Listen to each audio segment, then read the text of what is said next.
Greetings and salutations, listener. It is I, Eric J. Chucky, joined, as always, by the boy. Hey! This is the Two Nerds Podcast, and today we're unveiling a new, ultimately going to be short-lived, as it's got a finite endpoint on it, a podcast series, mini-series. Yeah, so we both have this tradition we've been doing for a long time. Most of a decade, actually, for both of us. We make a note.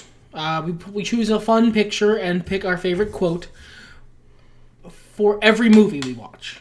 Mm-hmm. It was an idea I took from a friend of mine and kind of made some modifications to it as the years went on. I tried to do it with video games one year. That was just an exercise in sadness. But you dubbed it movie homework. I dubbed it movie homework somewhere around 2016, and it really stuck. Yeah, it was a good joke. It's this big wealth of information that's essentially every movie the both of us have watched for a decade. So we figured might as well mine that for content. Yeah.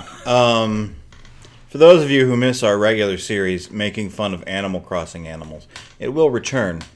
Just wanted something a little different this week. Yeah, the vibe's got to be right for that. Yeah, you got to have that vibe. So, the first movie on this list, we're going to be working from my list first, as I did it first. Yeah, the first list was from 2012. He did this list in 2012. I waited until 2013 so I could start in a fresh year and joined him. And then we'll just sort of be bouncing back and forth until we get to the last few podcasts, because I don't watch a lot of movies anymore. And expect me to get real defensive about that when that comes up. But for now, we're talking about your taste. What are we doing? Well, not all of these movies, of course, were things I completely elected to watch on my own. We lived with other people over these years who don't live in this house anymore. So some of these were films that were displayed near me, but like I saw it. Like the official rules, we kind of went back and forth for a while that you had to have seen. If you'd seen it before, you had to have seen a certain part, like percentage of the movie for it to count. Like when I was at a certain workplace, they would have the TV on in the break room. And like if I walk by a TV at Walmart and the Walmart is playing Fast 7 and I see 30 seconds, that doesn't count. No, but like if you sit there and watch like half an hour or two of it, that's a little closer. I would prefer closer to an hour, but whatever. We did watch the majority of each of these films. But we usually do count short films and comedy specials. Yes. Later I started marking those as separate.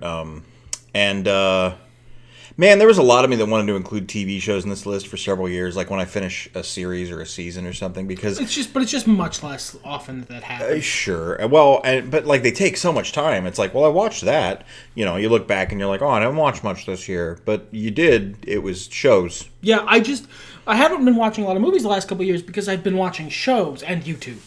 I watch a lot of YouTube. Yeah, I listen to a lot of YouTube. But anyway, so yeah, we start off with I believe what is about to be a Harry Potter... Septology? Yeah. Octology, because there's Octomom? two. Sure. Yeah, a Harry Potter Octomom. Move along. Starting with Harry Potter and the Sorcerer's Stone, the quote from which I took being, shouldn't have said that. Should not have told you that. There's a big can of worms about Harry Potter. No, there's not. They're good books. I'm not going to be discussing anything else related to the non-books. You know what? Yeah, books, the books movies, were good. The actual Most materials of the movies were fine. Of the main series of Harry Potter is what's up for discussion here on the Two Nerds Podcast, because this is a place of joy. That was a much more aggressive version of what I was about to say. It's hard to look back on them. I don't know if I'd ever go back. Oh yeah, to this material. look. For reasons that aren't going to be covered on the Two Nerds Podcast, I'm basically never reading those books again. For reasons that can completely be covered on the Two Nerds Podcast, everything she's added to the world since has been okay at best. And it's gotten a lot worse. Oh, I mean, yeah. I mean, even aside other stuff, just... Oh boy, I have never seen someone make such a concerted effort to ruin their own thing that made them a billionaire. It's no secret to anybody who follows me on Patreon, which you can subscribe to just below in the description, because we don't put any ads on this podcast, so we get no money from this. So please, if you want to support us, $1 a month actually means a lot. Like, that's my minimum, and Come on, that's cool, right? Just $1. Yeah. Change. Can you spare some change? There you go. But I'm working on my 5th book in the Colt Regan series, and it's been quite a long time since I finished the 4th one. But at least I can never fuck it up as bad as Joe Rowling. Yeah, I mean, you're not going to make it so that secretly Colt Regan just constantly shits on the floor. As for the movie, though, I don't remember the context in which we were watching it, just at the house, I think. But I remember the first time I watched it when it was out in theaters. A friend of mine took me to see it, and I liked the book, so I was kind of excited. It's one of the better... It's one of the most, more... I don't want to say slavish. There's there's a positive version of that, adherent to the source material adaptations. Chris Columbus really just made the book. He made some changes to some character traits that go on to become kind of toxic to the later series, and we'll get to that here in a second. But he mostly just did the book into a movie. Made a few changes here and there. I mean, you have to, when you're translating things, and you don't know what's important to leave out or not leave out. But especially because when this was done, the series was nowhere near over. So. Right. I had some issues with the child acting, not because they were bad child actors. They weren't. They were really good for child actors. Rupert Grint still hands down the best of the 3 in this movie. Sure. He was of the 3 child actors, he was the most hilarious and charming. But I just didn't. I don't know. I don't really like watching kids. Yeah, that tracks with the rest of your personality. Moving on to... So this is also a little different, and you guys can't see this, and I'm sure as fuck not editing it into the video. Oh, God, no. Fuck that. That's not why I do this podcast. But, so later, as it developed, we started using images, still images, frames, from scenes we liked or of characters we liked. A lot of my first year, and maybe even into the second, was just, posters. Same, really. I used a lot of posters. So it's kind of surreal for me to be looking at this and go, well, that's not an acceptable image to have chosen. How dare you 2012 me? We move on to Harry Potter and Le Chambre des Secrets. Yup. Or as the French say, the Chamber of Secrets. This one is probably... It's not my least favorite of the main 7, but... That's only because the 3rd one's really fucking bad. That's a controversial opinion online. A lot of people like what Alfonso or whatever his name is did with all the fucking Birdman, birds. Yeah. The quote I chose, another Hagrid quote, was, if anybody was looking for some stuff, then all they'd have to do would be to follow the spiders. Yep. And that would lead them right. That's... God, Robbie Coltrane is so good at this job. That was one of the things I really loved about the Harry Potter movies in general. Really good casting. The casting was so phenomenal.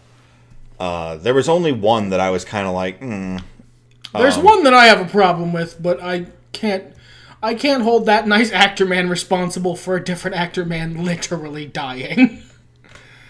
I don't think the actor who was originally intended to play Xenophilius Lovegood died. We're going to move on, because I don't like this bit. Okay. I like the bit. 3rd movie, Harry Potter and the Prisoner of Azkaban. Like I said, it's a whole fucking Octomom. Harry's got sort of a wonky cross. That's trials and suffering. And that there could be the sun, and that's happiness. So you're going to suffer, but you're going to be happy about it. Which is just a direct quote from the book, and also is amazingly performed by, again, Rupert Grint. He's a fantastic ice cream man. Ron got the kind of a raw deal in the movies, and this is where you start to see it, actually. Because if you go back and read the books, they gave some of the stuff that makes Ron not a complete moron to Hermione. And it makes sense from a movie-going perspective. You want to simplify the characters where possible, because these are kids' movies, and they were being treated as kids' movies. But it really makes Ron into a complete moron until much later in the series. Kids are dumb. I mean, that's fair. We interrupt with a short film called Blinky from 2011. If you see a little R2-D2 looking robot when you go looking for it, you found the right short film. The quote I chose was, "Did I do good?" I can't really give a spoiler-free version of this. So it's a short film. They are essentially 100% spoiler. Yeah, basically, people get a robot like for their home, and it goes about as well as I would expect. Laws of robotics. I don't think we need more. Yeah, it's good. I'd recommend it. It's worth the 15 minutes or whatever it is. Still interrupting, we have Disney's Beauty and the Beast 3D Special Edition. I'm especially good at expectorating, is the quote I chose, from Gaston singing about how great he is at spitting. At being Gaston. At being Gaston. I saw this in the theaters when it first came out, originally. It's probably one of my more loved Disney movies. I have a lot of fond memories of it. I don't think I've ever seen a Disney animated feature in theaters. I haven't seen a lot of them, honestly. But Pixar movies, sure. Pixar movies, I think, maybe, but not a lot of Disney. Not animated, not any of the classics. But I fucking love this movie. I always have. I mean, it's just a fun movie. It's just a fun movie that's good as is. Really well done. Doesn't need a remake or anything. Unrelated. Speaking of which, movie number 6, Harry Potter and the Goblet of Fire. Oh yeah, the one weird one where they all have really big hair. The one where they time traveled to the 80s. Technically, it's a ferret. I didn't know it had a subtitle of Dark and Difficult Times Lie Ahead. How many fucking words do you need in it? Anyway. Sorry, he's looking at the poster.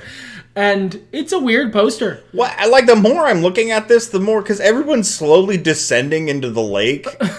And there's no squid there to fuck them. Unlike all the fan fictions I've read.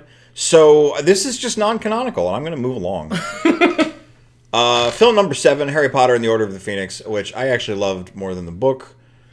We've gotten into that on things before the podcast. I just got tired of Harry being so upset. I didn't want to deal... Harry is realistically portrayed as an angsty teenager. Yeah, here's the problem with that. Angsty teenagers suck. I read it basically when I was the exact same age as the characters up through book 6 when there was a delay and I got ahead of them. So when I was an angsty 15-year-old, Harry Potter was an angsty 15-year-old in my universe because that's when I was reading the books and it fit. I think if I went back and read it now, I wouldn't get through it. I mean, again, I'm not going to, but I would not get through the book. Because you're right, he is very realistically fucking insufferable. And it's only for the first couple of chapters. Well, no, it's the whole fucking thing. It's absolutely not. Because he's always like, why isn't Dumbledore paying attention to me? Well, because it's revealed later in the book he has a fucking evil wizard poking at the back of his grey matter going, be a shitlord. And... he's way less of a shitlord in the next book. He's a shitlord in other weirder ways. But yeah, the quote I used was, I suspect the Nargles are behind it. What did I use for the Goblet of Fire? Did I say that? No, technically it's a ferret, yeah. I really liked the movie version because it was without Harry's whining. We got to see him be upset as a character, but You liked the movie version for the same reason I liked the show Game of Thrones a lot better. Daenerys in the show Game of Thrones a lot better than I like Daenerys in A Song of Ice and Fire. Because the character, separate from their insufferable, never-ending whining that's in their inner dialogue, their inner thought process, is way better. That's just a way better character. Mm-hmm. If I don't have to hear them constantly bitch. Yeah. We have Harry Potter and the Half-Blood Prince. This, I really love this movie. They robbed it of the best line. But this is the movie for me where I really felt like Michael Gambon started to come into his own. Like, it felt like his version of Dumbledore really, like, he felt like Dumbledore to me. I love him, and I will never not. So look, I understand that, but you have to admit it is a separation from the character as portrayed in the source material. In my opinion... The Michael Jedi. Gambon. Yeah. He's superior. He started out superior. But, like, I respect it. Because I remember at the time, before I was even really into the movies and all that, people were like, crying foul. And, okay, I didn't... Looking back on it, I'm not as unfond of that portrayal as I meme about. He's having fun with the role. Yeah. He's genuinely kind of rough in the third movie. Sure. But from there, he does get better. And by movie 6... which is where Dumbledore really does need. If you're gonna be good, you're on a time limit. I still use the reaction gif from the end of the movie where he's no, yeah. But if you're gonna be good, this is the time to do it, and he really does shine. The quote I have here is, "Horace, do you mind if I take this? I do love knitting patterns."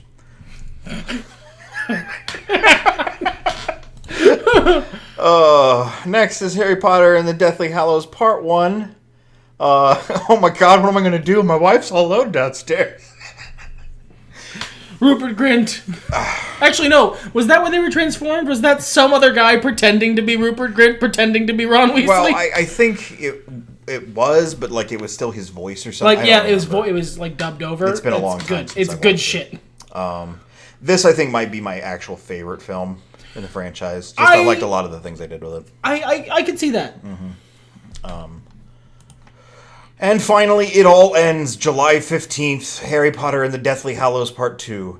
Words are, in my not-so-humble opinion, our most inexhaustible source of magic. That's such a good line. Side note, we haven't been really telling you... We also, since these are, generally tracked on social media, I can see when we post, like, when I watched a movie based on when I did the movie homework for it. Unless we, forget. Sometimes there's a delay of a day or two, but this was... All of those... was before the end of January. Oh, yeah. Yeah. We lived with someone who loved to watch the movies. So, like, compared to nowadays where the TV's usually off. But next we got to watch Being Michael Madsen. Where are we at? About a mid-range close-up? This was a weird but fun film. I would recommend it if you like Michael Madsen. It's a mockumentary, right? Yeah, but it's like a really interesting take on one. I really enjoyed it. I don't know that there's really much else you can say other than it's a mockumentary featuring Michael Madsen. About Michael Madsen. Yeah. It's very strange. I liked it. Oh man, Seraphim Falls. Fucking jeez, that's a raw quote. Only the dead can know the end of war, Captain. Yeah. Oh, the casting in this film is amazing. This is Liam Neeson before... I don't know if it was before he hit it big. I don't remember when Taken was. Certainly before I watched Taken. I mean, Liam Neeson was a name worth considering. Yeah, but like not before he was an action star. Because Taken is what made him an action star. I honestly don't remember whether this was before or after that. The movie's from 2006, so I'm fairly comfortable the movie was from before that. Maybe. But it was Liam Neeson and Pierce Brosnan as cowboys. It's one of the best westerns I've ever seen. It's really deep, and it's cool. It's got, what the fuck is that guy's name? Michael Massey in it? Yeah. Fantastic. I love him in everything he's ever done. We move on to The Woman in Black. He is mine and he will never be yours is the quote I picked because there's not a lot of good quotes from that film. It was fun. It was a good Hammer horror film. Daniel Radcliffe got to be not Harry Potter, and that was nice. He still looked way too young for the role. He did. He looked like a child. But that's partially because Hollywood portrays all actors of any age between 14 and 30 by people who are 20 years older. So what your brain says on a screen is, well, that's like a 10-year-old. If you saw that person in real life, you'd be like, oh, that's a grown adult man. Because that's a grown adult man. But, it was a perfectly bog standard Hammer horror movie. Mm-hmm. I also saw these. I just don't have a list from this year. Something that's occurring to me just now, there's going to be a lot of years where there's a lot of overlap in between these two lists. Yeah, I was especially thinking that we might just kind of combine them when we do that, just to, avoid the overlap. Yep. I think that might be smart. Let me in. Oh, heartbreaking quote. Elias Koteas. Jesus Elias Christ. Koteas, this is, look, I love him in other roles. Iconic roles. This is just the best acting I've ever seen from the guy. He's not even in the film that much. But he's so good in it. He's so good. He's a secondary character, but he steals the damn show in every scene he's in. The quote is, please don't see that boy again. And if you haven't seen Let Me In... Please do so. It's about vampires. I'll say that much. That was clear in the marketing. If you don't mind subtitles, you can watch the original, Let the Right One In. I haven't seen that. It's a little different. I imagine there's a twist in that one that's a bit unexpected. Oh, I didn't know this. And honestly, knowing that, I think the American version might be better just because it's less unnecessarily complicated. Like, I don't know if y'all are like me. I used to go on TV tropes, and now sometimes I find it on Reddit where people are like, name the most fucked up thing that happened in a movie. So you hear about like these really weird independent films, and it's like, oh yeah, all this crazy rape and shit happened for no real reason. And it's like, what the fuck? What? Why? Why did you make a movie about this? Why did you spend... Why would you... Why? So there's a little bit of that kind of... I have a lot of questions. Why did we do this, like, very dark thing kind of vibe? What point does this serve in the narrative? Yeah, it just seemed very weird and unnecessary, but the American version does a great job with that. Usually I'm the guy who's like, oh no, the original, but... Hey! You know, here I am. Anyway, moving right along. Nerdcore Rising was a documentary we watched. About nerdcore hip-hop. Yeah. I remember this documentary being very fun, but I mean, I mostly don't remember it as like an individual thing. I just remember the information I got from it. Because I like nerdcore hip-hop. Yeah. I've fallen off of it of late in recent years. It's because all the artists that I was familiar with don't really do much anymore. They do. They still tour. We were actually considering going to see them last August. But they don't release a lot of stuff. Megaran is prolific as hell. Or Random, if you prefer. I never really got into him. Yeah, but he's like one of the ones... I don't know about Frontalot. I haven't been in his circle. He still tours, but I don't know what he's been releasing. I've been more into like the nerd rock and roll and pop stuff. It's just what I prefer in general. But this is mostly about MC Frontalot. He was big, back in 2008. I think he started in 2005 or something like that. He was phenomenal, and he still is probably really good. He does funny stuff. Last video on his YouTube channel was a year ago. I keep meaning to watch it. Yeah. The quote was, when I sat down to write raps, I discovered that these were the dorkiest raps that I had ever encountered, so I called it nerdcore to be descriptive. This was a movie we watched. God, this was bad. This was a bad movie. You argued with me at the time that it was good, but I feel like it was one of those devil's advocate arguments. It was, and like just looking back on it, Afterlife from 2009. Christina Ricci, Liam Neeson, someone else. Not good. Justin Long? Oh, wow, that was Justin Long, wasn't it? He was in that film. Yeah. The quote being, you're a corpse, Anna. Your opinion doesn't count anymore. Which is a good line. It was, yeah. It was a rough sit. Basically, the gist was, and I don't give a shit about spoiling 2009's Afterlife for you. Yeah, you'll find the movies we like more, we're going to be more reluctant to spoil. Sorry. Basically, roughly, and this is from, we watched this in 2012. Yeah, this is from almost a decade ago. Christina Ricci wakes up in fucking Liam Neeson's mortuary, yeah, and doesn't know if she's dead or not, but she's pretty sure she's not, but he's like, no, you're totally dead. But you're not allowed to leave the mortuary. I'm going to lock you in here. Because you're dead. Don't go outside. You're definitely dead, but no one else is going to be in this room except for me and you. But you're definitely dead, though. Like, it really, really is obvious. Well, and I don't even remember what the final twist was, because it did the fucking If Big the Show... final twist was that she was actually dead, that would count as a twist, because they tried so hard to make Liam Neeson look like the obvious villain. They did the Big Show face heel turn. Throughout the whole fucking movie, which couldn't have been more than 90 minutes. Like, it was like, oh no, she's totally really dead. Oh no, wait, no, definitely she's alive. Oh, but is she really dead? And they did it so much that it lost all meaning. It was just, tell me if she's fucking dead or not, and end this charade. I don't care anymore. Just be over, movie. Onto a good film, Sherlock Holmes, A Game of Shadows. They're dangerous at both ends and crafty in the middle. Why would I want anything with a mind of its own bobbing brought between my legs? Said Sherlock Holmes. I like something clever between my legs. Whereas I feel a nice quote. Warm smartphone. I feel this quote. This is good. This is a good ass movie. He is speaking of horses. Yes.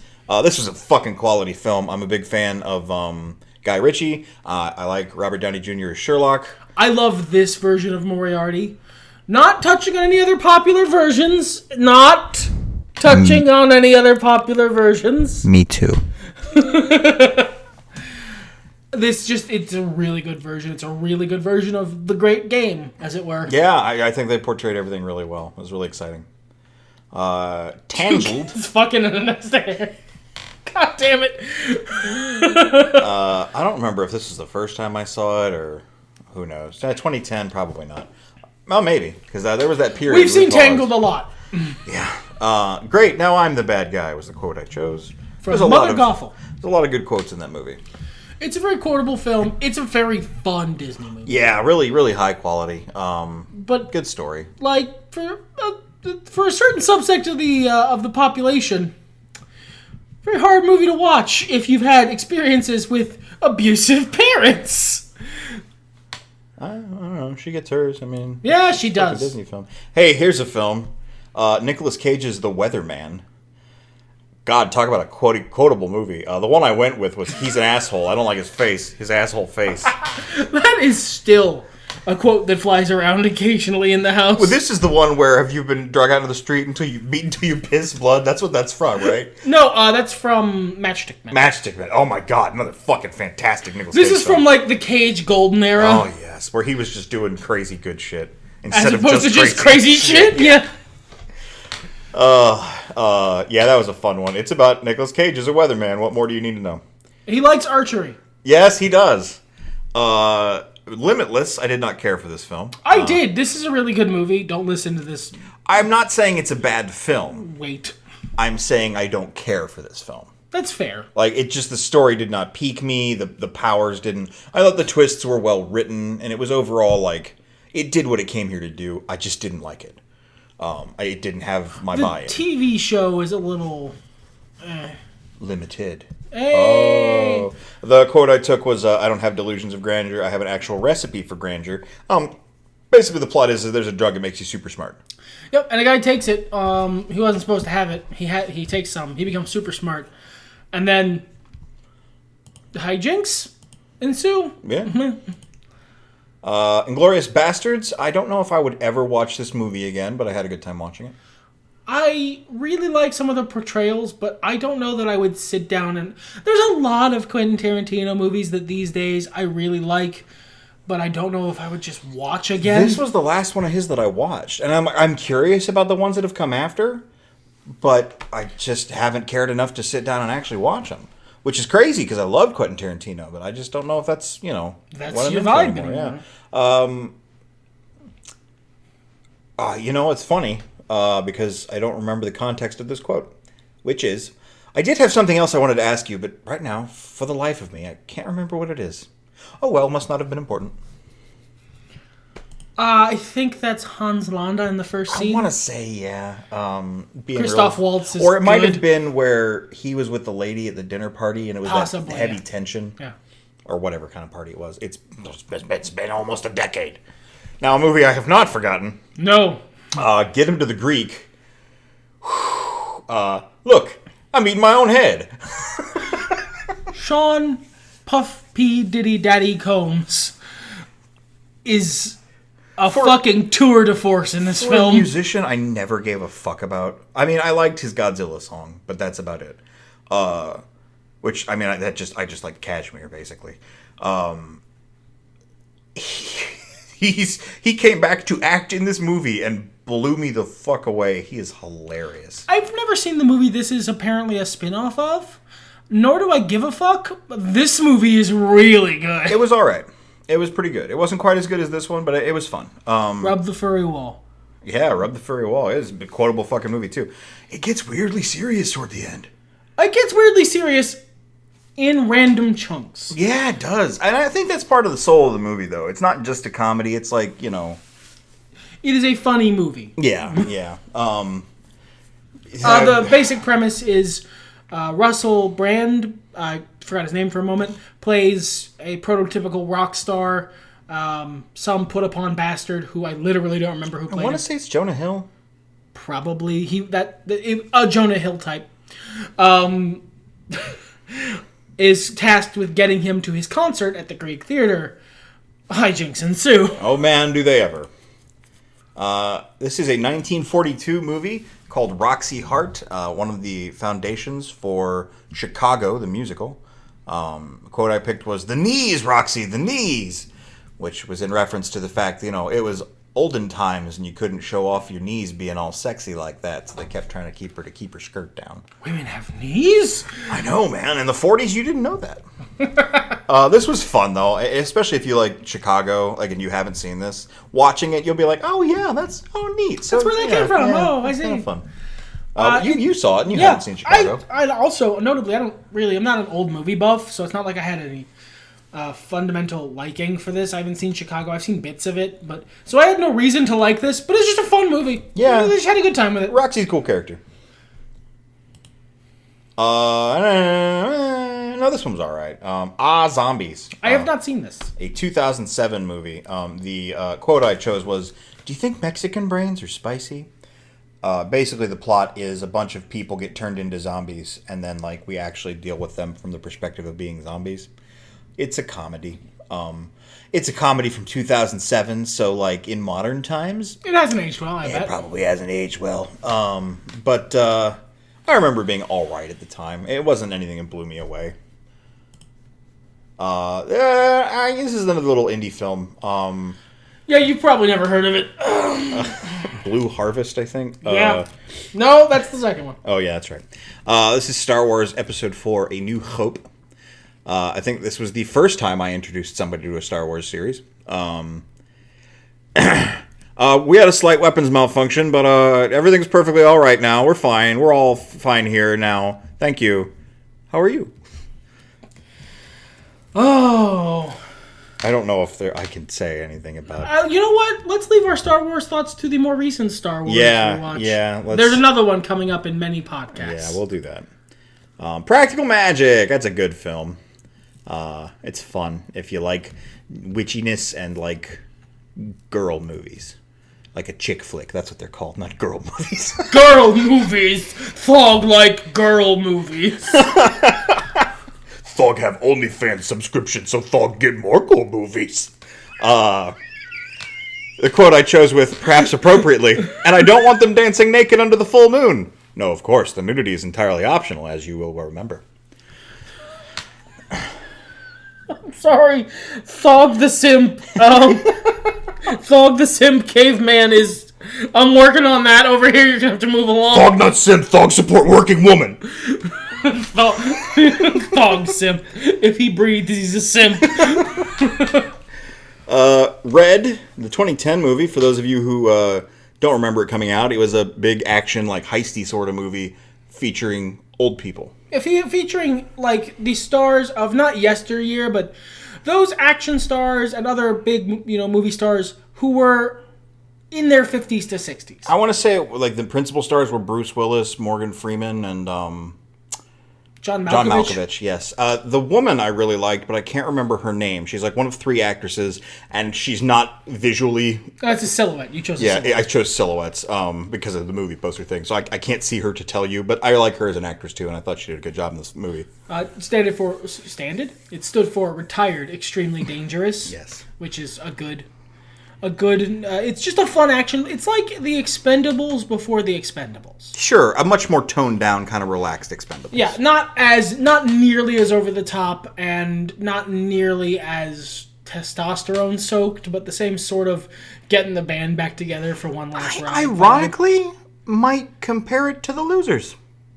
Yes, that's a fair comparison. Interesting. We'll get to that. The quote I picked was, "Feel better? Yeah. You guys want to get pancakes?" That was Malkovich, I think. Yeah, I think so. Scriform. Scriform. We're only in April. Jesus Christ. What are we at? 30 minutes here? Yeah, we are. Kids, buckle up, buttercups. The Scream series is overall pretty good. The first one was really good. The second one's the one in Hollywood. Third one's the one in Hollywood. Third one's Hollywood. Second one's college. Good. Second one is good. First and second are good. Third one, I fell asleep during 3 times. Nice. I mean, it was okay, but good God, was it boring. I like the fourth one a lot. The quote I've picked here is Halloween, Texas Chainsaw, Dawn of the Dead, The Hills Have Eyes, Amityville Horror, Last House on the Left, Friday the 13th, The Nightmare on Elm Street, My Bloody Valentine, When a Stranger Calls, Prom Night, Black Christmas, House of Wax, The Fog, Piranha. It's one of those, right? Right? which if you don't know the premise to Scream, because maybe you don't, I don't know the age range of our viewers or if they're into horror movies, a lot of what the killer does to taunt his targets is he calls them up and asks them horror movie trivia. And if they don't know, someone you like or you will die. Yeah, so she knows this because it's the fourth movie by now and is kind of like panic throwing shit Just at the wall. throwing... In this strange alternate universe where there have been at least 3 separate serial killers who all do this fucking thing... Horror movies have had something of a renaissance, I assume. Like, there's gotta be, like, self-defense classes where they teach you about the plot to fucking Black Christmas. Just the fuck in case, I guess.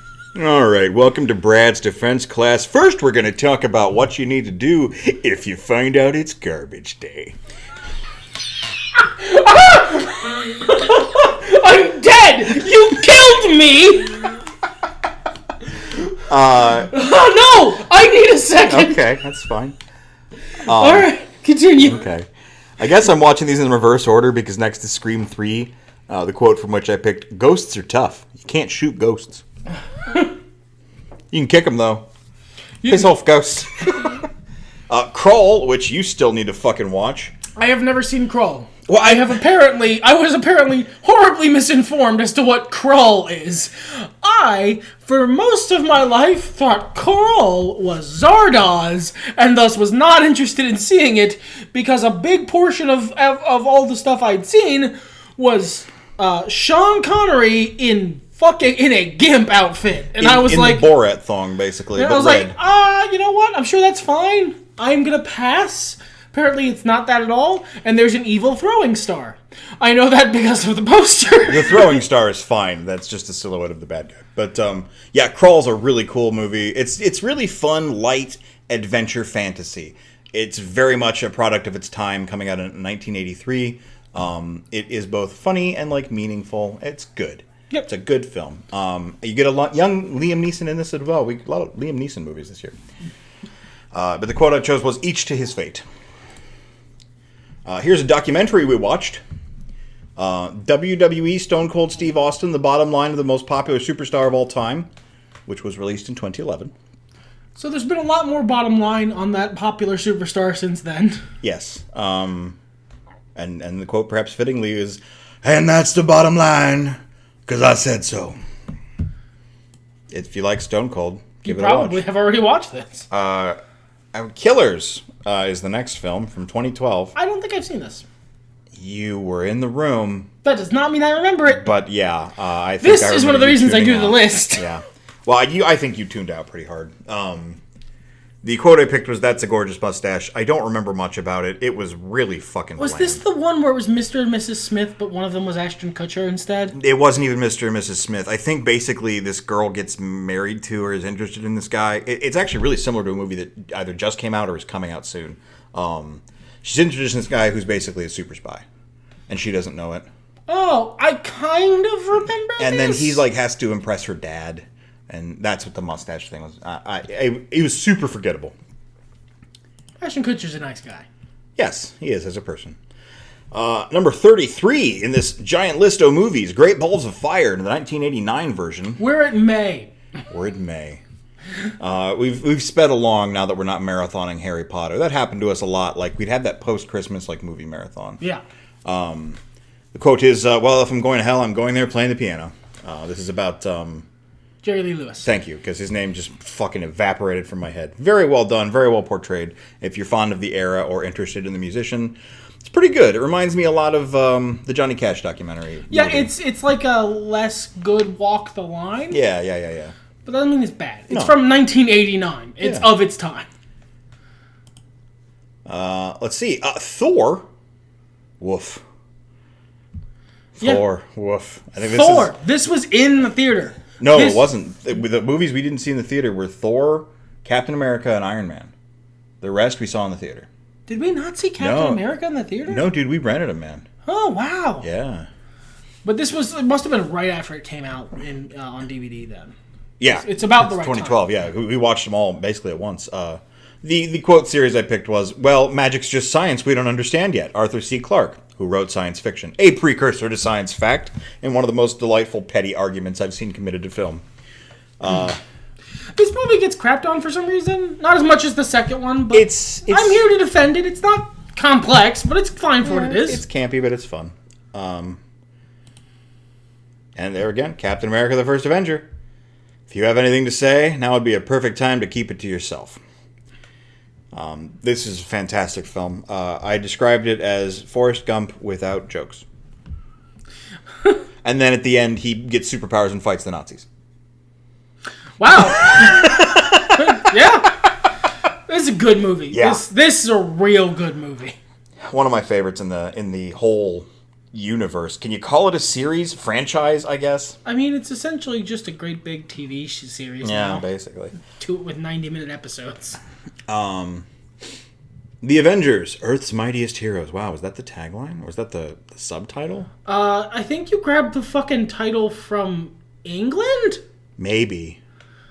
Because that's the... Because they wouldn't want to confuse it with the other Avengers. With the other Avengers, yeah. Who knows? IMDb was not... It still wasn't super great, but it wasn't as good back then either. I won't touch Barton, not until I make him kill you, slowly, intimately, in every way he knows you fear, and then he'll wake just long enough to see his good work, and when he screams, I'll split his skull. That is my bargain, you mewling quim. This was... I mean, it's the fucking Avengers. We've all done a podcast on it. That's kind of the delightful thing, too. If you guys are curious about our extended thoughts on a lot of these, we've done podcasts on them. And we're not going to always remember when we've done podcasts on them, so... Yeah, it's because we're old people. But yeah, we did a podcast on that. We've spoken at great length about this movie. As I recall, I like the film. It drags a little, and I think the pacing is odd, but overall, quality film. And this introduced me to the character of Nat, which I wouldn't enjoy for many years. Hangover Part 2. The quote I chose was, whatevs. Because that encompasses your feelings about the movie? No, that's a very nice way to put my feelings about the movie. I like these movies. They're fun. I stole one of the characters for D&D. I'm going to elect not to be a dick about it. I did not care for this film at all. The first one was a million times better, and I didn't like it. The first one was also a Simpsons episode, so... That was me not being a dick. You said it. So, yeah. What happens when you try to remake the Simpsons episode you already stole to make a feature-length film out of, you talentless hack? Fear and Loathing in Las Vegas. What a good movie. With a bit of luck, his life was ruined forever. Always thinking that just behind some narrow door in all of his favorite bars, men in red woolen shirts are getting incredible kicks from things he'll never know. I don't know why that quote always makes me think of Twin Peaks. That's kind of wild, yeah. It's similar vibe, though. I could see that happening in Twin Peaks. But except it would have been Agent Cooper, and he would have walked in and be like, oh, he looks a lot like me. And he seems like he's having a good time. This is a fun-ass movie. Just spectacular. And if you've read any of Hunter S. Thompson's work, yeah, this is about the vibe. Yep. This was the best Hunter S. Thompson movie I've ever seen. There's more than one? Oh, yeah. Bill Murray did one back in the day. That one was pretty good. Did not know that. Oh, shit! Vampire in Brooklyn! Vampire in Brooklyn! One of the best fucking movies! Fight me, nerds! Vampire in Brooklyn rules! God damns anybody who doesn't glorify his work. It's a hell of a night outside. Let's do the Sermon on the Lawn. Eddie Murphy plays an evil vampire who goes to Brooklyn. In classic Eddie Murphy fashion, like 9 other fucking characters in the movie. It's so good. It's so good because it is a comedy, but it is also like a really good vampire movie. It is. It's just good. Separate from it being a very funny comedy, it is a really good vampire movie with some very dark shit in it. The next entry is a film I don't know you guys have heard of. Vampire in Brooklyn. That's right. We watched it back to back. We literally, I believe, turned it off and then watched it again. No, or was it the next day? I was so fucking sick. This was that time where I was like, so I don't sit still very easily. We're pretty sure I've got the ADHD. So it was notable if I just sort of sat down and watched a movie. That's just not what I did. And you looked over and I had sat down and just watched a movie and you were like, are you okay? And I'm like, no.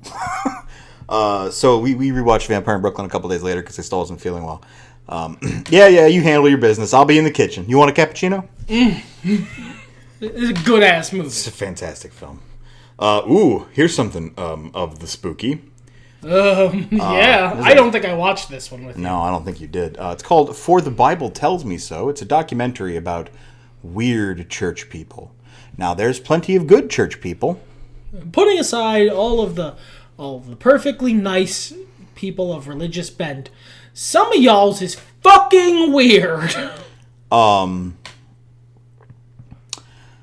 language in this one, more than we usually use on the podcast, so if you've got sensitive ears, what the fuck are you doing here? Like, normally there's one word which is gonna come across real harsh. And just, please remember that I'm saying this in context, and I'll provide even greater context to that when we get there. The quote is, I had good kids. We had one of each sex. When my kids were growing up, I said, God, please don't let my son to grow up to be a faggot and my daughter a slut. And he did not. He did not do that. He reversed it. This was said in sort of lighthearted jest, reflecting on someone's past prejudices as he had grown to become to love his gay daughter and very slutty son. Yeah, his man whore of a son. And even further from that, yo, y'all, no offense meant. It was just a quote from a movie, and I actually really liked it. Yeah.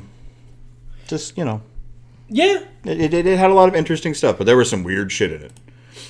I watched a documentary on Lady Gaga, the Monster Ball HBO special. Mostly it was concert footage, but there was a lot of behind-the-scenes stuff that I think this is what really, really got me into liking her as a person beyond just her music. I really fucking like Lady Gaga's music. I always have. It's just really well made for the most part, and even the shit in genres I don't normally like, I'll usually really like Lady Gaga's version of that genre. This is probably one of the better, because I'm not actually a big fan of recorded concerts. If I'm going to listen to music, I'd rather listen to the mastered track without all the crowd noise. And if I'm going to be at a concert, I'd rather, having been to at least one now, I'd rather be at a concert. Recorded ones always feel kind of sort of lifeless. Yeah. This is a really good way of doing it, because all of the documentary and ancillary footage really sort of makes it come alive in a way, and I like that. The quote I actually still think about a lot today. This was 2012 when I posted this in July, and it's something that I still think about every now and then to just kind of settle my shit when I'm feeling sort of weird and kind of unsure about myself. This is a quote from the Lady of Gaga herself. I just sometimes feel like a loser still, I know it's crazy because it's we're at the Garden, but I still feel like some loser kid at school. Because wherever you go, there you are. Yeah, pretty much. So, the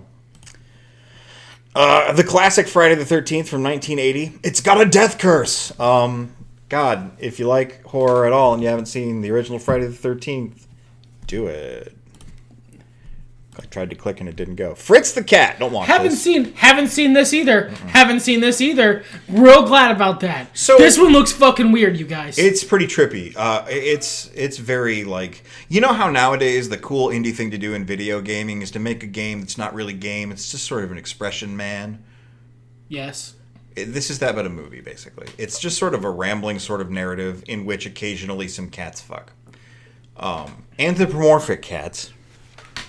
I'm saying that kind of fucking podcast. But it's very much a slice of the time. 1972, really, really big popular thing if you're into animation at all. That people talk about as being a movie that kind of changed the stakes of things, especially adult animation. And I don't mean adult animation necessarily, but even your Family Guy and your South Park might not exist in the same format if Fritz the Cat had never been established. It was an X-rated cartoon movie. The quote I picked from that, and this is edited for language because the place I post this I tend to censor myself. Oh yes, I remember when the time it was all very inspiring and enlightening, all this history and literature and sociology shit. And you think learning is a really big thing, and you become this big intellectual and sit around trying to out-intellectual all the other big intellectuals. You spend years and years with your nose buried in these tomes while the world is passing you by. He's talking about college. Presented without comment.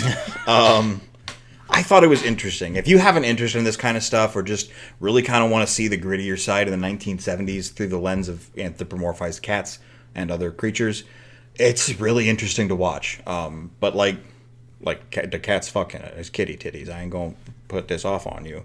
I'm not going to surprise you with it. Good. That's not a good surprise for anyone. No. Well, unless it is. Well, Abraham you know what else is a good surprise? I'm sorry, I stepped on your line. Abraham Lincoln Vampire Hunter is a good-ass movie. And it has a quote that is literally the quote you picked. That is a quote that's so fucking good, I use it in genuine moral conversations with people. Mm-hmm. Like, I give this as unironic, actual moral advice to people. Because it's so fucking good. He's giving me the hand motion for me to do the quote, and I appreciate that. My father used to say, plant your feet and stand firm. The only question is where to put your feet. That's really fucking good. The movie is really fucking good. And I think the only reason I haven't watched it again since is I never think about this film when I'm in a movie watching place. I felt like I wrote it. And I like my own writing. So, it was fun, action. He's not being conceited. I also felt like he wrote it. Kind of silly. Yeah, it's actually, you know what? If you're one of our listeners who doesn't read his books, the Colt Regan novels, give this movie a watch. That's the vibe. Yeah, and if you like the movie, the books are available for purchase in the description. I'm working on another one. I like this a lot. I like this a ton. Great movie. Paranormal Activity 3 was not good. The quote I picked was, boo. It was bad. The first two were great, but that one was not good. I rewatched the 2003 Texas Chainsaw Massacre. Yeah, remake. the one with Arlie Ermy. Well, I guess that's what brains look like. Sort of like lasagna. Kind of. Very gritty, very dark. It was a very gritty remake. Yeah, but I liked it a lot. It had a lot of character. Fewer people got actually stabbed. That is true. That is true. Ooh, a documentary I watched about Scrabble called Word Wars. If you are interested in documentaries about weird esoteric shit, this was a good one. See, in this game, you can beat God if you have the right tiles. Goddamn.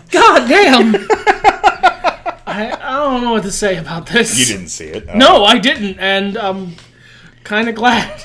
It was interesting. I watched Swamp Thing, the 1982 movie. You don't understand. There's nothing hidden, no secrets. The formula works in so simple a way. What Bruno took is what changed me. It only amplifies your essence. It simply makes you more than what you already are. This is a very boring movie. I don't recommend it to anybody. This is a film from a little website that we don't go to anymore called To Boldly Flee. I don't recommend watching it because I don't recommend supporting the people who made it. But at the time, I really enjoyed it. I think my sense of humor has changed enough that if I watched it back, I don't think I'd like it as much. Even separating art from artist, I don't think I'd like this if I watched it again. But the quote was, "The world is changing, kid. The internet's changing. Even if we survive this witch hunt, we can't chase the zeitgeist forever." Which was prescient as fuck. Mm-hmm. Well, they knew what they were talking about. Man, I remember being back in it. Hey, Back to the Future. This is for all you lovers out there.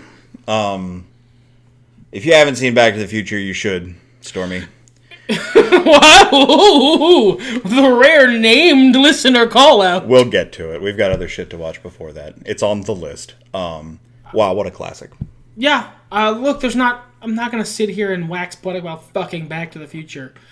It is what it is, and if you haven't seen it, do so. It's a classic movie for a reason. Yeah. A young man goes back in time with the help of his elderly scientist friend to save his mom from being raped by a bully. And then invents rock and roll.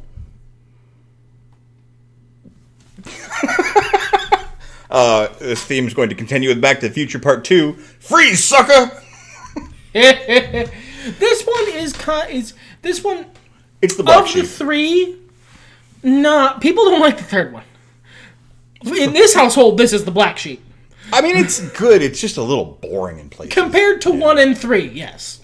And 3 I grew up on, so 3 might have like that nostalgia, which 3 is the next movie. I hate manure being the quote. I probably saw 3 more as a kid than I did either of the others. Same. I know I saw 3. The amount of because I don't really watch movies more than one time most of the time. But back when I was a kid, that wasn't because it was just whatever was on cable. I've seen 3 and 1 a bunch. I think I've seen 2 maybe a couple times. I've seen 3 the most. I think I've sat down and watched 2 once, and it was the last point on the list. But it was on Comedy Central a lot. Or USA or something. So USA. I think USA is where I saw these were. bits and pieces of that movie a lot. And I've seen the first one a bunch, but not as much as 3. 3's fun. 3 is a very fun movie. And looking back, Back to the Future 3 really colored the way I expected Westerns to be as a kid. That's interesting. The next movie I have is, how are we doing on time here? I know we're over, but... Jeez. Oh, lordy, it's a long one, kids. This is a good concept. I'm glad. Yeah, pat yourself on the back. Don't break your arm now, son. Good one, I'll tell you what. Channel a little bit of Dusty there. I don't know what that was about. That's Heart and Souls, excuse me, is a Robert Downey Jr. joint from 1993, before the rehab. Yes, he's a child in this. Yeah, well, he's also airbrushed to hell, but it was an interesting movie. Is that Jason Alexander? No, it's that other guy. That other guy who looks like Jason Alexander, so long as you can't see the top of their head. It was just a fun movie. Basically, Robert Downey Jr., I think he dies, and then he, comes back with, a bunch of other souls inside him to make the wrong things right. Sure, okay. It was a romantic comedy. It was okay. I had a fun time with it. I've not seen this. The quote is, "I'm a mother," because Robert Downey Jr., possessed of some soul or another, thinks he's a mom. Well, is a mom. And it's fucking ghosts. The Jetsons, the movie. Why did you wake me? I was dreaming about sleeping. I feel that. Oh, yeah. They recast Judy in this film for some pop star because they wrote the song that was the big popular thing for the movie. I was a kid when this came out. Actually, I think I might have seen it in theaters. And you noticed the voice change? No. I didn't notice the voice change until later, when I watched it here, and I was like, what the fuck? Judy sounds fucking weird. What the hell? I think my dad took me to see this, and then we got Denny's afterward, I want to say. I remember the Denny's more. Yeah, we watched Tangles again. Tangled? Tangles. We watched Tangles. We watched the Tangleds. Oh, fucking using the Cyrillic right down here. I don't know what that's about. This is the Russian. Yeah, he's gonna fuck you up. The images of the chameleon. Who is gonna fuck you up? He's doing the pounding his fist into his own hand. What was his Pascal? That's a good name for a chameleon. I agree. The quote is, "This is the story of how I died." We already talked about Endslate. You and I watched Daria, Is It Fall Yet? From 2000. Woof.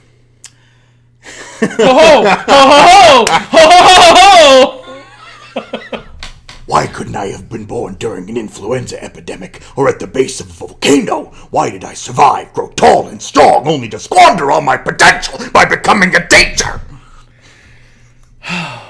God, this show was good. We watched this, I believe, because we were in the middle of watching Daria. Yeah, and we watched this at the appropriate time. Yeah, at the point in which it takes place in the series. Daria is a very good series. It's of its time, yes, but it tackles a lot of shit for its era. Mm-hmm. Yeah, and then the last season got kind of silly. Yeah.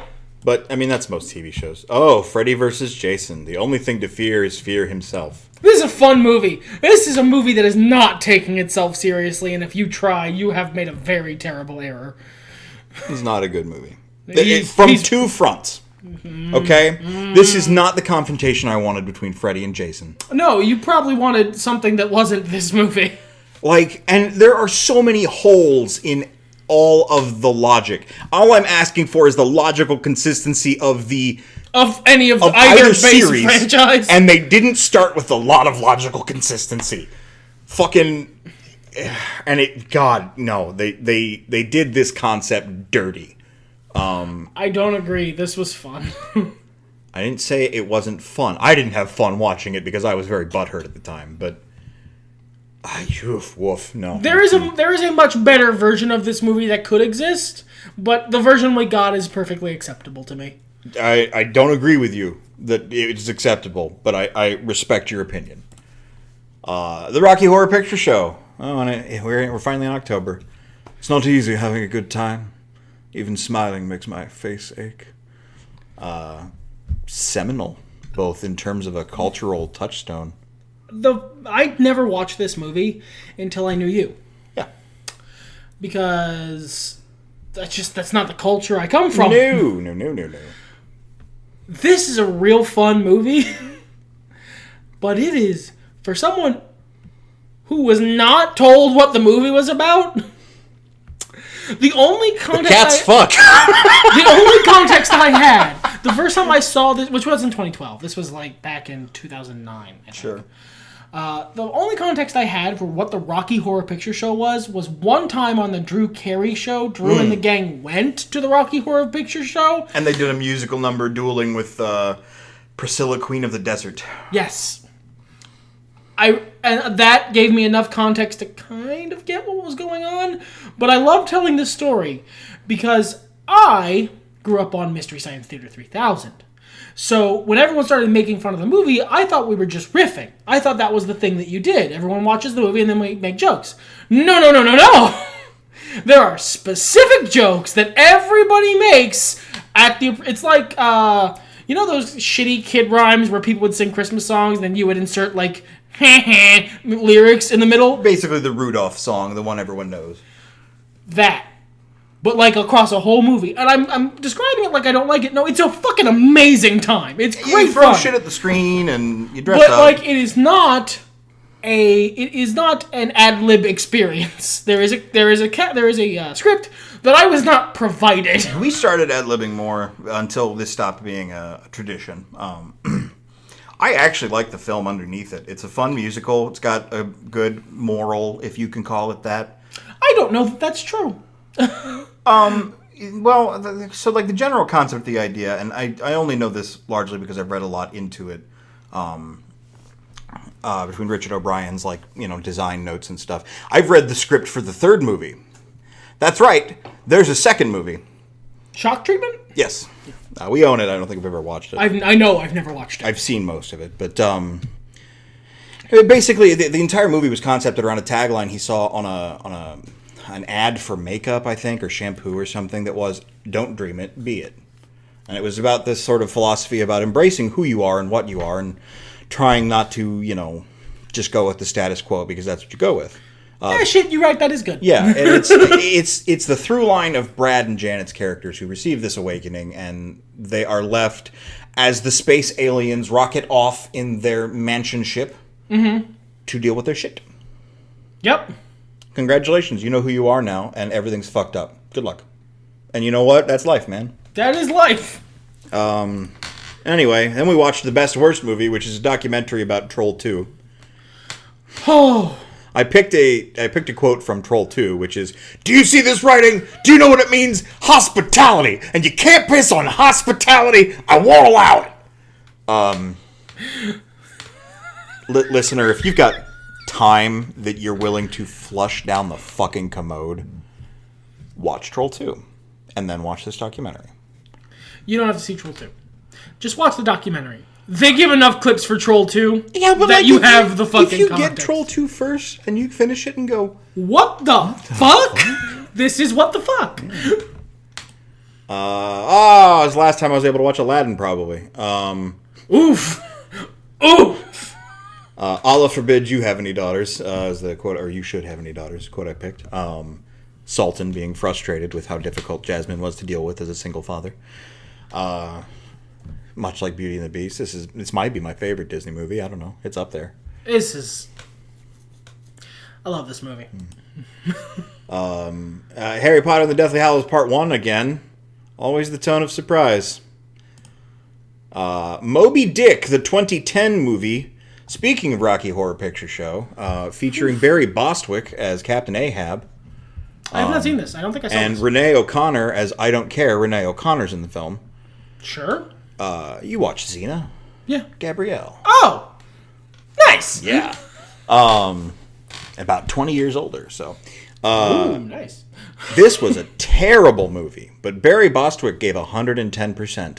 You know what? That's always almost sad when you see there's a terrible movie, but clearly one person is trying really fucking hard. He devoured every inch of CGI scenery that they gave him. But that true is effort. Yes. He gave it his soul. Hey, we watched Harry Potter and the Deathly Hallows Part 2 again. Students out of bed! Students out of bed! Students in the corridor! Bless up Professor Janitor. Sir Argus Filch, and I say sir because he is a knight. Oh, God. Cabin in the Woods. What an interesting horror film. A meta horror film and a really fun watch. I think, like, if you never watched a horror film, this is sort of like a summary of them all. I feel like if you never watched a horror film, you would hate this. I wouldn't start with it, but, like theoretically speaking, this just sort of summarizes the last 30 years of horror. It is a very, very good parody movie. Yes. It's a parody without being, like, not another horror movie. Yeah, like, it's not The Naked Gun. Yeah. It's a subtle parody movie, but it's not a satire. It is a parody. Yeah. There is a very important distinction. Yeah. Parody is usually making fun with love, whereas satire is usually making fun with derision. Or at the very least, an air of being above it all that this movie very much lacks. No, it doesn't have that. The quotes I went with were, "I dare you to make out with," please say Dana, please say Dana, please say Dana, "that moose over there." Marty, have you ever seen a moose before? Whatever that mysterious beast is, it's a wolf. That's it's clearly a wolf. Oh, that was a good one. Dreamhouse. Haven't seen this. No, I watched it What on the Hulu. fuck is this? It was like, I don't even... something Is that about, the Bond man? Yeah, Daniel Craig is the main guy. His family is haunted, and he's a writer. He's reaching for a spoon. It's a door. Sure, okay. No, it's not. Or a plate? It's not a very good movie. Elias Koteas couldn't save it, but he was good in it. Oh, that does not bode well. The quote I chose was, "How is the novel coming?" 5 across the eyes. You want to talk about bad movies? This is among the worst films I've ever seen. I would watch it again. I don't want you to give them any more context. You read the quote and we move along. No, don't go out there. She'll get you. And if she gets you, she'll kill you. And if she kills you, you're dead. We watched Brave, the Disney film. My quote was, "Bear sounds." If you haven't seen it, it's about a little Scottish girl who wants to change her fate. It's not about what the trailer says it's about. The trailer predicts a movie that is much better than the movie we got. I still like that movie. I want the movie they promised me. Yeah, I feel that. This next movie, number 69. Nice. The 2011 remake of Arthur. Don't let that detract from what I just said. Another Russell Brand film. I don't know if I like it more than the original, but it's still pretty good. I've never seen the original, so I like this one just fine. Yeah, there you go. I don't hate it. It's its own thing. Fucking big year for Robert Downey Jr. too. Kiss Kiss Bang Bang. The movie that really kicked off the Robert Downey Jr. Renaissance. If you like Iron Man 3, you've seen this movie, but watch it again. Watch Val Kilmer, if nothing else. Watch the prototype for Iron Man 3, including Fat Val Kilmer. The quote I chose was, "I'm for Gennaro's, but then what do I know? I'm a bear. I suck the heads off of fish." Jesus fuck. Another violent classic, The Big Lebowski. I don't know how to describe The Big Lebowski. A man really wants to get his rug back. Yeah, a man really wants his fucking rug back. A man has a reasonable request. The universe says no. The quotes I chose: "Well, cut off your Johnson. Just think about that, Lebowski. Yeah, your wiggly penis, Lebowski. Yeah, and maybe we stomp on it and squish it, Lebowski." If I were to watch this movie again and put it on my list, it would literally... I think my quote would have to be, "Hold on, I think it's down there. Let me look again." We watched the Smodimations collection from Kevin Smith's Smodcast. Which is a thing that was kind of ahead of its time, or about when these started to appear. If you watch the Game Grumps or any like big YouTube series, some of them will have, or Markiplier, some of them will have animations of sections of their episodes where someone has drawn like a little animated version with funny jokes included, visual gags. This is that, but for the podcast, the Smodcast with Kevin Smith and Scott Mosier. Scott Mosier. Thank you. I literally forgot his name despite having spent years listening to that podcast. You based a D&D villain on Scott Mosier. I did, actually. If I were to ever meet Scott Mosier, I would tell him that. He won. He did. He won. He quit the game out of fear of Scott Mosier. He did, yeah. God, I really would want to tell him that. But Like, it's that podcast with animations, and it's very funny because the podcast was funny. It's Kevin Smith's humor in 2011, so proceed with caution. The line I chose was, Forgeticus. We then watched Kevin Smith Burn in Hell, which I believe was a comedy special? Yeah. It was an evening with Kevin Smith, sort of him telling stories, answering questions. Yeah. Which was pretty interesting. The quote I chose was a quote. This would be a good death, but not good enough. From The Dark Knight Returns. Then we watched Hulk versus, which was Hulk versus Thor and Hulk versus Wolverine. I don't remember watching this. Hulk versus Wolverine was good and fun, and Deadpool was fun in it. Hulk versus Thor was the most boring goddamn thing. We put considerable time and effort into you, and pointy things. That's Deadpool. We watched a documentary about The Rock, the epic journey of Dwayne "The Rock" Johnson. Finally, The Rock has come back home. Oh, 2012. What a hopeful time. Yeah. Remember when the world was going to end? Thor, again, we watch. Do not mistake my appetite for apathy. I use that in my daily conversation.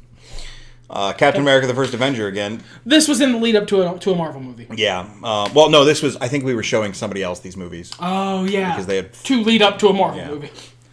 Go get him! I can swim! Which was one of my favorite parts of that film.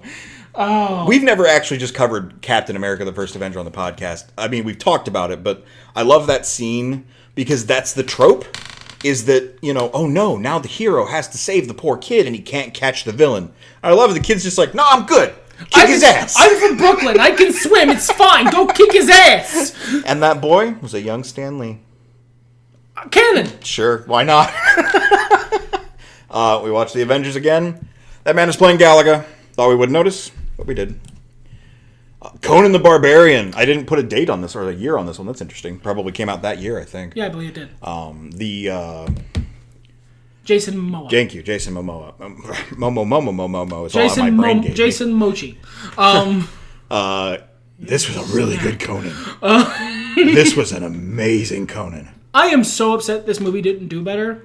I'm not that upset because at the end, Jason Momoa did get to have a really nice action career where I got to see him do a lot of cool shit. I would have loved to see more fucking... I want to see more of this version of Conan the Barbarian because I love the Arnold Schwarzenegger movie. I do.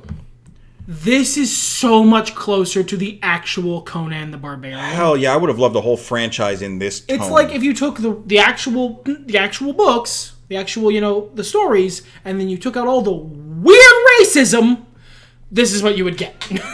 The key to your freedom sits in your captain's gut. Free yourselves. Fucking amazing.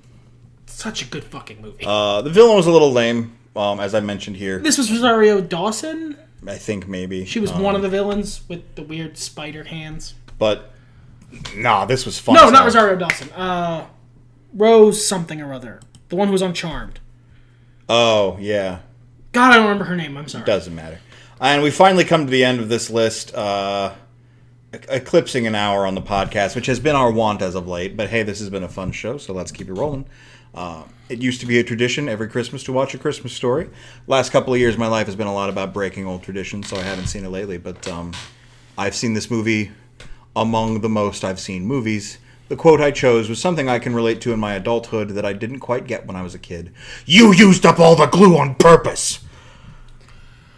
Whoo, fuck, yeah, that's a... The pettiness of an argument between a married couple, both insecure in their own ways. So yeah, that was 2012 in film.